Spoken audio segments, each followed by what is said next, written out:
शादी के 2 दिन बाद अगर आपको कोई ऐसा तोहफा मिले जिस पर भेजने वाले का नाम तक ना लिखा हो, और वही तोहफा धीरे धीरे आपकी जिंदगी, आपकी नींद और आपकी सांसों पर कब्जा करने लगे, तो क्या होगा? आज की कहानी किसी अफवाह या कल्पना की नहीं है। ये कहानी है एक पढ़ी लिखी समझदार लड़की की, जिसे मारने के लिए काले जादू का सहारा लिया गया। तो दोस्तों, ये कहानी अंत तक देखना, क्योंकि जो अंत है वो आपकी रूह तक हिला देगा। तो चलिए इस कहानी को शुरू करते हैं। देवयानी एक होनहार छात्रा थी जो अपने पूरे खानदान में चार्टेड अकाउंटेंट बनने वाली पहली लड़की थी। उसके दोनों ताऊ के परिवार में भी कोई लड़का तक इतना कामयाब और पढ़ा लिखा नहीं था। देवयानी के परिवार की उसके दोनों ताऊ के परिवारों से नहीं बनती थी, क्योंकि उन दोनों ताऊ और उनकी पत्नियों ने हमेशा देवयानी की पढ़ाई का विरोध किया और देवयानी पर आवारा घूमने के आरोप भी लगाए। पर देवयानी को उसके माता पिता ने बहुत सपोर्ट किया। इसी बात पर दोनों ताऊ के परिवारों से उनकी आए दिन लड़ाई रहने लगी। देवयानी के रिश्ते तो आते ही रहते थे, तो देवयानी के माता पिता ने इस बार रिश्ते को हाँ कर दी, क्योंकि लड़का एक अच्छी सरकारी नौकरी में था और जल्दी ही दोनों की शादी हो गई। देवयानी के पिताजी ने अपने भाइयों से सभी शिकायतें दूर करके उन दोनों परिवारों को शादी में बुला लिया। खैर, वो लोग शादी में आए और अच्छे से खुश होकर शामिल हुए। देवयानी शादी के बाद विदा होकर अपने ससुराल चली गई।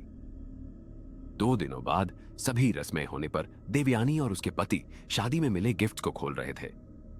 कई गिफ्ट खोलने के बाद एक बॉक्स ऐसा सामने आया जिस पर कोई नाम नहीं लिखा था। दोनों को यह बात थोड़ी अजीब लगी, तो उन्होंने सोचा कि कोई शायद गलती से अपना नाम लिखना भूल गया है, और उन्होंने उस बॉक्स को खोला तो उसमें एक बड़ी सी गुड़िया निकली, जिसको देखते ही देवयानी की आंखों में चमक आ गई और उसने उस गुड़िया को उठाकर सीधा गले से लगा लिया। सारे गिफ्ट खोलकर दोनों सो गए।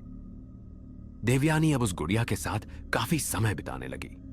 रोज गुड़िया को साफ करती, फिर उसके बालों की लंबी सी छोटी बनाती थी और अपने ही कपड़ों से गुड़िया के कपड़े बनाती थी। अब देवयानी उस गुड़िया से एक बच्चे जैसा प्यार करने लगी। एक रात देवयानी को 1 बजे जोर की प्यास लगी, जिससे वो उठकर फ्रिज से पानी लेने गई और पानी पीकर सो गई। कुछ ही देर बाद देवयानी को किसी के कराहने की आवाज आने लगी, जिससे उसकी नींद फिर से खुल गई। उसने चारों तरफ देखा तो उसकी नजर फ्रिज पर पड़ी, जो थोड़ा सा खुला हुआ था, और उसकी अंदर की रोशनी उसकी आंखों पर पड़ रही थी। तो देवयानी उठकर फ्रिज बंद करने चली गई, मगर फ्रिज बंद ही नहीं हो रहा था। तो देवयानी ने नीचे देखा तो वो डर गई। उसकी नई गुड़िया का सर फ्रिज के दरवाजे में अट रहा था। फिर उसने खुद को संभाला और गुड़िया को प्यार से गले लगाकर फ्रिज के ऊपर रखकर फ्रिज के दरवाजे को बंद करके सोने चली गई। फिर 1-2 दिनों के बाद जब देवयानी ऊपर वाले फ्लोर पर गई, जहां कोई नहीं रहता, वहां नहा रही थी, तो उसने अपने बाथरूम के बाहर किसी को घूमते हुए महसूस किया। उसके ससुराल में तो उसके पति के अलावा उसकी बूढ़ी सास ही थी, जो कभी ऊपर जाती नहीं थी, और पति ऑफिस गए हुए थे। तो उसने सोचा, बाहर कौन है, और आवाज लगा दी, बाहर कौन है, कौन है वहां? मगर कोई जवाब नहीं मिला और बाहर देवयानी को कोई घूमता हुआ महसूस होता रहा। जब देवयानी नहाकर निकली तो उसने आसपास देखा तो वहां उसकी गुड़िया के अलावा कोई नहीं था। फिर नीचे आकर उसने अपनी सास से भी पूछा कि ऊपर कौन आया था, तो सास ने कहा, ऊपर क्या, पूरे घर में कोई नहीं आया। देवयानी बहुत हैरान हुई और थोड़ा डर भी गई कि मुझे ऐसा क्यों महसूस हुआ। फिर 2-4 दिन सब ठीक रहा। फिर एक दिन देवयानी जब खाना बना रही थी, तब उसका हाथ चाकू से सब्जी काटते हुए कट गया। देवयानी ने अलमारी में से दवाई, पट्टी और रुई लेने के लिए जैसे ही अलमारी खोली, उसका खून से भरा हुआ हाथ सामने रखी गुड़िया के चेहरे पर लग गया। फिर देवयानी ने दवाई लगाकर पट्टी कर ली और वो गुड़िया वहीं पड़ी रही। सब इस रात भी खाना खाकर सो गए, मगर देवयानी फिर से किसी के चिल्लाने की आवाज से आधी रात को जाग गई। उसने अपने पति को उठाया और कहा, किसी के चिल्लाने की आवाज आ रही है। इस पर पति ने कहा, ऐसी कोई आवाज नहीं आ रही, सो जाओ। मगर देवयानी को वो आवाज आती रही। फिर कुछ देर बाद देवयानी ने हिम्मत करके देखा कि ये आवाज कहां से आ रही है। उसने दूसरे कमरे में जाकर खिड़की खोली तो किसी ने उसके बाल पकड़ दींचकर उसको बाहर खींचना चाहा, जिससे उसकी चीख निकल गई और उसका पति उठकर वहां आ गया। फिर पति ने देवयानी को वहां से ले जाकर बेड पर बैठाया और देवयानी को आराम करने को कहा।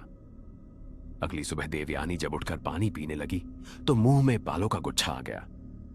उसने वो पानी तभी नीचे थूक दिया, मगर बालों का गुच्छा नहीं निकला। फिर उसने उल्टियां की, तब जाकर सर के बालों का गुच्छा और कई सारे प्लास्टिक के टुकड़े भी निकले। ये देखकर देवयानी हैरान थी। उसने अपने पति को बुलाया और ये सब चीजों को दिखाया। तब जाकर पति को यकीन आया कि ये कुछ तो तंत्र या किसी शैतानी शक्ति का असर है। उसी समय देवयानी के पति ने इन सभी चीजों की फोटो ली और अपने मौसाजी, जो एक मंदिर में पुजारी भी थे, उनको घर बुला लिया। मौसाजी ने पहले तो वो फोटो देखी और देवयानी और उसके पति से बात करके कहा कि इस घर में एक शैतानी और डरावनी शक्ति ऐसी घुस आई है जो अब धीरे धीरे अपनी ताकत बढ़ाकर इस परिवार का खात्मा करना चाहती है। इसलिए हमें कल एक ग्रह शांति की पूजा करनी होगी और उस शैतानी शक्ति की ताकत को खत्म या कम करना होगा। मौसाजी के जाने के बाद देवयानी बहुत परेशान हो जाती है, क्योंकि उसकी गुड़िया उसको कहीं नहीं दिख रही थी। वो सब जगह ढूंढती है, मगर वो गुड़िया जैसे मानो कहीं छुप जाती है और देवयानी के सामने नहीं आती। अगले दिन ग्रह शांति की पूजा के बाद मौसाजी कहते हैं, अब सब ठीक रहेगा और कुछ गड़बड़ हो तो मुझे बुला लेना। फिर 2-3 दिन बाद देवयानी स्टोर रूम में कुछ सामान लेने जाती है, जहां वो गुड़िया उसको संदूक के नीच तभी मिलती है। वो सोचती है यह काम वाली बाई ने यहां फेंक दी होगी और फिर इस पर सामान रखा गया होगा, तो अब मैं इसको निकालकर ले चलती हूं। मगर जैसे ही देवयानी गुड़िया को निकालने के लिए संदूक हटाकर गुड़िया उठाने लगती है, तभी वो गुड़िया खुद उठकर चलने लगती है और पूरे स्टोर रूम में देवयानी की चीख गूंज जाती है। मगर घर पर उस समय कोई नहीं होने से वहां कोई नहीं आता और अब वो गुड़िया देवयानी के बालों को खींचकर उसका गला दबाने लगती है। गुड़िया के नुकीले नाखून देवयानी के गले के मांस में गड़ जाते हैं, जिससे देवयानी का गला खून से भर जाता है। देवयानी को कुछ नहीं सूझता।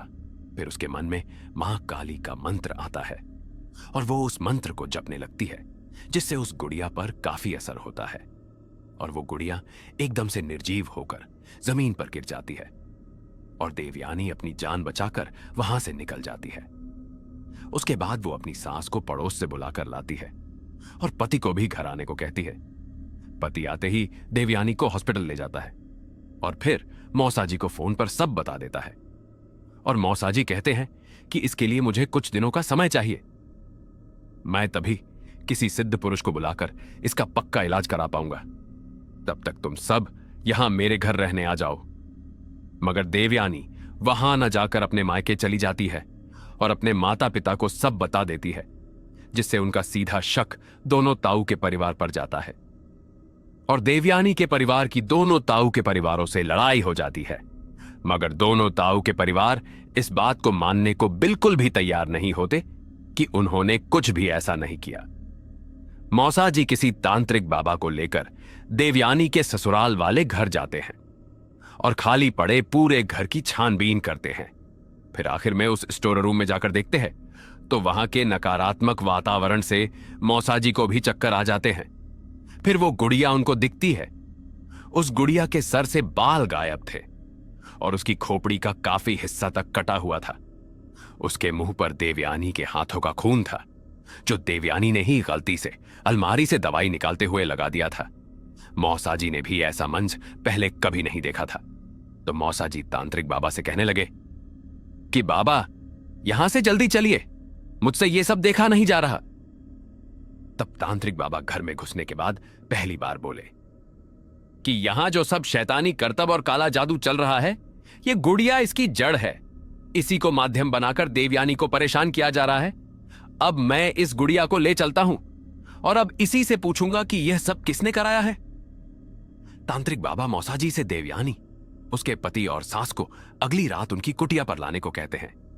मौसाजी सबको लेकर तांत्रिक बाबा की कुटिया पर आ जाते हैं, जहां बाबा ने एक धूना जलाया होता है और उस गुड़िया को कई धागों से बांधकर 2 फुट का गड्ढा खोदकर उसमें उस गुड़िया को लिटाया होता है।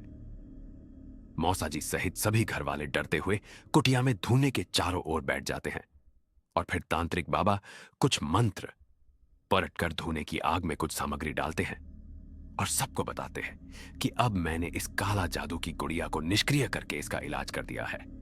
इसको अब मैं आपके सामने दफना रहा हूं और जिसने ये किया है अब इसका कई गुना उसको भुगतना होगा। देवयानी की सास उस व्यक्ति का नाम पूछती है जिस पर तांत्रिक बाबा कहते हैं, मैं ऐसे किसी का नाम नहीं बता सकता, ये मेरे नियमों के विरुद्ध है। बाकी आपको उसका नाम कुछ ही दिनों में खुद पता चल जाएगा। अब आप लोग निश्चिंत होकर रहिए, उस व्यक्ति की तरफ से ऐसा दोबारा नहीं होगा। इसकी जिम्मेदारी मेरी है। सारा परिवार खुश होकर घर आ जाता है। ऐसे ही 2 हफ्ते गुजर जाते हैं। फिर एक दिन संडे को पूरा परिवार बैठकर लंच कर रहा होता है कि दरवाजे पर घंटी बजती है। देवयानी के दरवाजा खोलने पर एक औरत आकर देवयानी के पैरों में गिर जाती है और कहती है कि बेटी, मेरी लड़की को बचा ले, सब तेरे हाथ में है। इतने में देवयानी का पति और सास भी वहां आ जाते हैं और देवयानी का पति उस औरत को पहचान लेता है और कहता है कि अरे आंटी, आप तो बरखा की मम्मी हो ना, आप यहां कैसे आई हो, क्या हुआ? फिर वो देवयानी को बताता है कि बरखा पहले हमारे पुराने घर के पड़ोस में रहती थी, ये उसकी मम्मी है और बरखा ने मेरे घर रिश्ता भी भेजा था जो हमने मना कर दिया था और कुछ ही दिनों में मेरी सरकारी नौकरी लग गई और हम यहां शिफ्ट हो गए थे। देवयानी उन आंटी को अंदर लाकर सारी बातें पूछती है जिससे कि यह पता चलता है कि वो बरखा ही थी जिसने देवयानी की शादी में वो गुमनाम गुड़िया भेजी थी जिससे वो देवयानी को मारकर उसके पति से शादी कर सके। आंटी ने आगे बताया कि बरखा इस घर में शादी करने के लिए किसी भी हद तक जाने को तैयार थी और साथ में देवयानी इतनी अच्छी और काबिल थी जिससे बरखा अंदर तक खूब जलती थी। इसलिए बरखा ने काला जादू वाली ये गुड़िया बनवाई जिसके बारे में हमें बहुत बाद में पता चला। 10-12 दिनों से बरखा को दौरे पड़ने लगे। वो बहकी बहकी सी बातें करने लगी, न कुछ खाती न पीती थी। फिर एक दिन उसका शरीर पूरी तरह अकड़ा हुआ मिला। तब हम काफी डर गए और उसको हॉस्पिटल लेकर गए जहां उसकी सहेली से ये सारी बातें पता चली। अब बरखा हॉस्पिटल में है और जिंदगी और मौत के बीच जूझ रही है। मैंने उन काला जादू करने वालों से भी उसको ठीक करने को कहा मगर सबने बोला कि यह किसी घोर साधक द्वारा किया हुआ पलटवार है और इसको उसके बिना कोई नहीं काट सकता। इसलिए मैं यहां आई हूं। बेटी देवयानी, मेरी बच्ची को बचा ले, मैं तेरे पैर धोकर पीऊंगी, जिंदगी भर तुम लोगों की गुलामी करूंगी, आप लोग मेरी बच्ची को बचा लो। देवयानी का दिल पिघल गया और फिर सब लोग तांत्रिक बाबा के पास पहुंचे और देवयानी ने बाबा से हाथ जोड़कर बरखा को क्षमा करने को कहा जिस पर तांत्रिक बाबा भड़क गए और बोले, तुम उसको माफ करने की कीमत नहीं चुका सकती, इसलिए चुप रहो और यहां से जाओ। उसके बाद बरखा की मां ने बाबा के पैर पकड़ लिए और कहा कि बाबा, मैं हर कीमत चुकाने को तैयार हूं, आप बस आदेश करो, आपको क्या चाहिए? पैसा, सोना चांदी, हमारी सारी संपत्ति। फिर बाबा ने जो कहा वो सुनकर सब वहां से उठकर चल दिए। बाबा ने कहा, मुझे तेरे घर से एक बलि चाहिए, बोल दे सकती है? कुछ दिनों बाद बरखा के निधन की खबर देवयानी के ससुराल और मायके दोनों में पहुंच गई। दोस्तों, इस तरह यह कहानी का समापन होता है। अगर आपको यह कहानी पसंद आई है तो एक लाइक करें और ऐसी ही सत्य घटना पर आधारित कहानियां के लिए चैनल को सब्सक्राइब कर लीजिए।